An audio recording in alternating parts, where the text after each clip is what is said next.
Барлықтарыңызға сәлем достар. Бүгін тәтті құмарларға арналған шоколадты поп-торт дайындаймыз.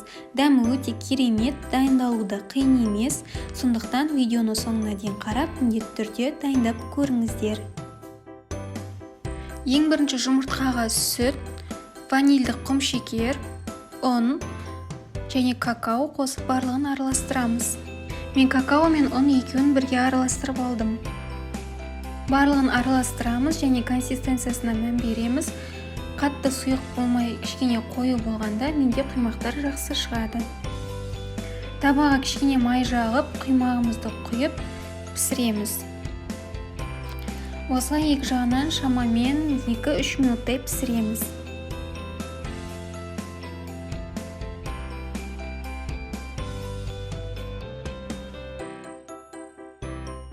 Менде осы рецептпен 11 құймақ шықты.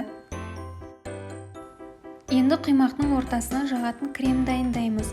Ол үшін жұмсақ сүзбе, 1 банан, ванильді құм шекер және табиғи йогурт қажет. Барлығын араластырамыз. Осылай шанышқымен езуге болады, немесе блендермен. Ерітілген шоколад қосамыз. Барлығын видеода араластырамыз. Крем қатты қою болмағаны дұрыс, яғни қаймақ сияқты болғаны жөн.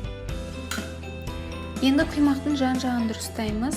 Бір формаға келтіріп кесіп аламыз. Мен барлығын кесіп шықтым.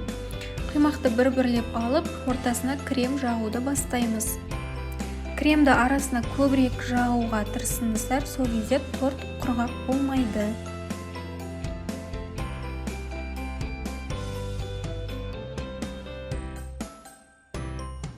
Барлығын осылай біркелкі етіп, асықпай жағып шығамыз. Кремді толық жағып болған соң, торттың жан-жағына да жағып дұрыстаймыз. Кесілген құймақтардан қалғандарын блендермен ұсақтап, осылай бетіне сеуіп шығамыз.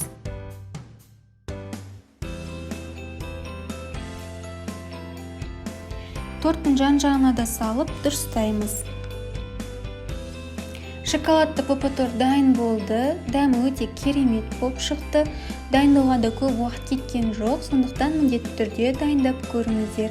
Сіздерге ұнайтынына сенімдімін. Видео ұнаса лайк басып, пікір қалдырып, каналыма тіркелуді ұмытпаңыздар.